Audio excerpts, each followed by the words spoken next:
So I'm sure you've probably heard the news by now that EA has cancelled the Star Wars first-person shooter game that was in development at Respawn Entertainment. Possibly some of the most disappointing Star Wars news in recent years. Well, luckily for us, new details about the game have just been revealed. Thanks to a report from Insider Gaming, we now have exclusive details on what the game was going to be like, what gameplay was going to be like, the Mandalorian theme of the game, how that would have worked, and so today I'm going to take you through the what could have been for the Mandalorian first-person shooter game that was unfortunately devastatingly cancelled. I don't know how I'm ever going to get over this one. To be honest, this is hurting just as much as 1313, especially considering we've just learned that there was a playable version of this game, in some form anyway. Oh boy. Hey everyone, it's Andrew. If you're not already, please subscribe and turn notifications on so I can deliver more Star Wars heartbreaking news to you earlier. A pain. So before I get into the actual gameplay details, just to do a bit of a recap, EA was cutting some costs, has cut 5% of its workforce, and as part of that has decided to move development away from this first-person shooter Star Wars game. This was being developed at Respawn Entertainment, who also built the Jedi games, who are still currently working on Jedi 3, and are also working in collaboration with BitReactor on a Star Wars strategy game. That one is thankfully still going ahead. That was confirmed the other day. It's 100% still happening for now. Let's hope that continues to be the case. However, for this first-person shooter game, for whatever reason, and a bunch of reasons we're going to get into in a second, it seems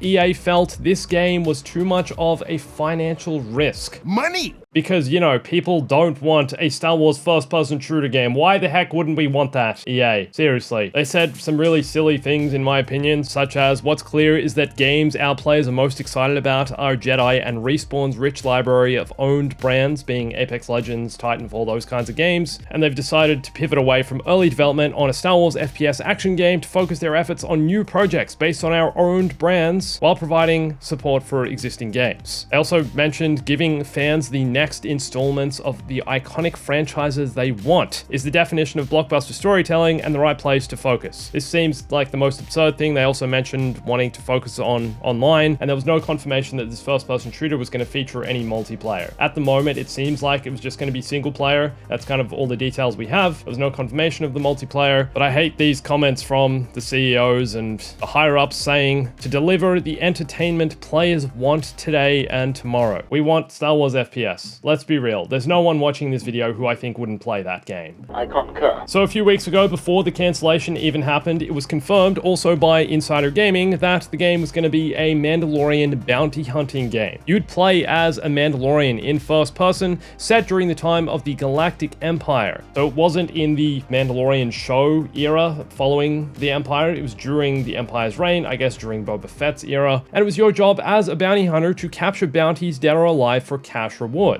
This was actually a feature of Star Wars Bounty Hunter from 2002. The video game where you played as Jango Fett was kind of like the game's version of side missions where there'd be bounties you could claim within each level, dead or alive. You could either shoot them or you could tie them up and then claim them later on. Such a fun game, still yet to complete that. Please leave a like on this video or a comment if you would like me to finish that game one day, and I'll get to it, I promise.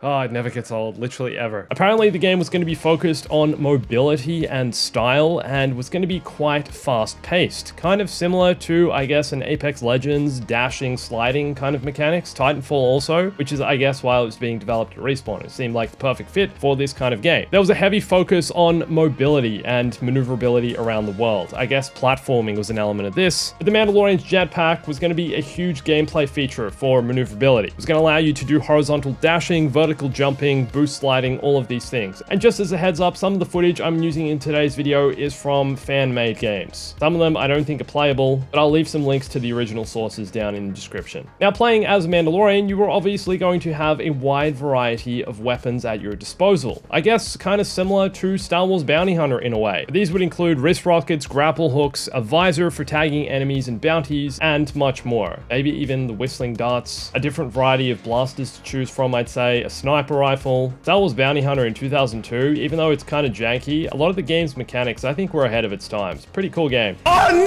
no! Now, just also to confirm, the game wasn't going to be open world. There were going to be linear levels you'd make your way through across a variety of different Star Wars planets, but honestly, from this kind of description, I'm getting Hitman vibes, except set in the Star Wars universe. I'm sure there would have been an element of stealth to this, considering you're capturing bounties and they would have either likely attacked back or tried to flee the scene. What's interesting is that Insider Gaming have also stated that everyone who's played this game, including developers and other industry people who've had the chance to play it before release, said it was fantastic. Every time I see something written like this, it just hurts so much more. It's reminding me of Star Wars 1313 all over again. So much pain, guys, we have to endure as Star Wars fans. Like I said, there was a playable version of this game, what's known as a vertical slice in the gaming industry, which is basically just an internal tech demo where the game is playable in some form, or some part of the game is playable anyway, to test mechanics and show the game to investors and people like that. But according to Insider Gaming, the feedback from playtests was always positive and surrounded by buzz, with the developers enjoying the entire process of working on the project. So we also got a few details about settings and location for the game. Apparently the game started with the Den, which is kind of like your base of operations, your HQ, and that contained your ship, a map of the galaxy, an upgrade station, an armory, and more. Basically kind of like a safe house, I guess, from which you'd branch out to other parts of the galaxy. It's not confirmed if there was any kind of combat in the game. I really doubt it. It was more probably just going to be cutscenes where you travel to different planets and you would see your ship in the world. I think you'd be able to also maybe customize it in some way, considering it was part of your base of operations and you could actually see it there. But also the Den would be used as the location where you'd select the bounties you'd want to pursue. Here you could also equip weapons, upgrade your armor, and go into your ship and land on the planet where the bounty was located. Honestly, I'm really getting Hitman vibes from this. Kind of like you select what weapons you want to use for the mission, you go and perform the mission, and then you need to make your escape. And I'm assuming there'd be some level of replayability to this game, similar to the Hitman games, where you'd select different weapons to go and claim the bounty. You'd even choose different bounties for different levels and find different ways of capturing the bounty. Perhaps there'd be different rewards for dead or alive also. That was similar to the Star Wars Bounty Hunter game. There was a different reward. Some were worth 0 if you brought them in dead or alive, and the other way around. And so once you're actually in the levels, it was still a linear experience, but there were some larger open areas for the player to explore and also find bounties and secrets. Surely there are some Star Wars mods for Hitman that are out there, right? Perhaps we can recreate this game ourselves, guys. Just mod Hitman into the Mandalorian game we never got. Somehow make it a first-person shooter also. But speaking of first-person shooter, the combat, like I said, was very fast-paced, and this was mostly due to your jetpack, which you could dash around the map with, reach higher parts of the map. But here's something I think is really exciting. There was a takedown feature, which would allow you to perform first-person takedowns, kind of like Doom, except they've said a lot less gory. I can't imagine this being a Disney game, much blood to be involved. Jedi Survivor barely has dismemberment.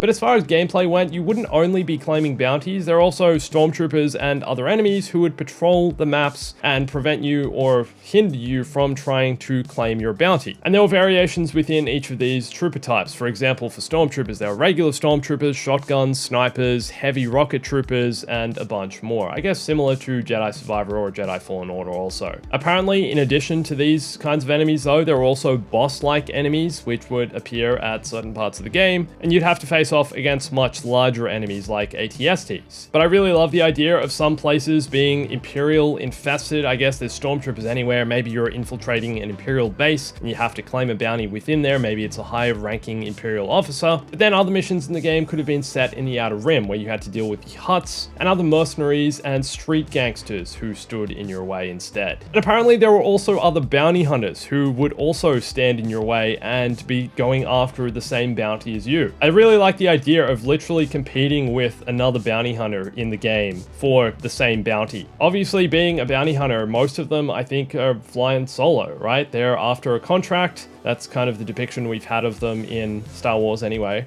in The Mandalorian and I guess with Boba Fett. And they'd want to try and claim the reward before you. So I wonder if you could actually even take them out and face off against other bounty hunters. That would have been so cool, man. Oh, the more I read, the more I find out about this game, the more I just want to play it. How can we not want this, guys? I just don't understand EA's angle on this. Like, they're taking a risk. There was also another report from the journalist Gautoz, who's leaked things about other Star Wars games like Star Wars Eclipse in the past, and this came from Azatru, another YouTuber, who said that one of the reasons EA decided to cancel this first-person shooter game at Respawn was because there were no lightsabers. Watch that lightsaber! We need lightsabers. Like, that's, you know, a Disney thing they're trying to push for, like it's an EA thing they're trying to push for. They've seen that the Jedi games, I guess, and I guess Battlefront 2 sold pretty well, so they just want more lightsabers in Star Wars. Which I think is why Star Wars Outlaws is really going to be a good test of Star Wars gaming. Let's hope that game really delivers and is a memorable experience and proves that we don't need this massive lightsaber-wielding, force-wielding hero character in a Star Wars game for it to be successful. But this lightsaber statement to me is really strange because The Mandalorian is Disney's most popular Star Wars show. I'm pretty sure it's their most successful Star Wars series. It's still one of the most viewed streaming shows all around the world. There are no lightsabers in The Mandalorian. The Darksaber doesn't quite count. What? It's a show about a bounty hunter. So you would think that fans would also want a game about bounty hunting, about Mandalorians. It's the perfect time for this kind of game. It's the perfect blend of genres, and it's something I think fans have been asking for years. I made a video back in, 2019, 2020, asking why don't we have a Mandalorian game? Popular topic at the time, I think it's still a popular topic right now. It's also been reported that this game was going to be a bit lower budget, lower than I think Jedi Fallen Order and Jedi Survivor, maybe similar to Star Wars Squadrons. But with everything we've learned about the game, the fact there was a playable version of this game and also a few other missions and levels that were near completion, it's hard to justify and see why EA decided to pull the plug on this thing. They just want to make us disappointed, it seems. And I know at the end of the day, everything is about money, but when you put The Mandalorian and Star Wars and first-person shooter game together, I don't see how you can't make money. It's like a money printing formula. Disney loves that. EA loves that. Surely this would have worked. Unfortunately, also, I think this one might have something to do with licensing the Star Wars IP and brand, and that being costly for EA. Apparently, according to Insider Gaming also, Battlefront 3 was pitched sometime in 2020 or 2021. There was a pitch for the game, and it was, I guess, in the pre-development stages, but the project unfortunately wasn't greenlit by EA due to the licensing fees, and that is where it ended. They've done a similar thing with FIFA and EA Sports FC, although that game is literally their money printer, so this just seems to be the way things are moving. So this is how Liberty dies. In good news though, I am so excited about the Battlefront Classic Collection. Literally my childhood and so many of yours probably coming back to life with multiplayer. If you want to learn everything there is to know about that game, then watch this video here. Also come follow me on Instagram and Twitter and Discord and TikTok for lots more me, Bombastic, Star Wars, other games, my life, and everything else. Also, let me know what you would have wanted to see in this Mandalorian game had it ever been released. Subscribe if you're not, and thanks for watching this. My name's Andrew. I'll catch you soon.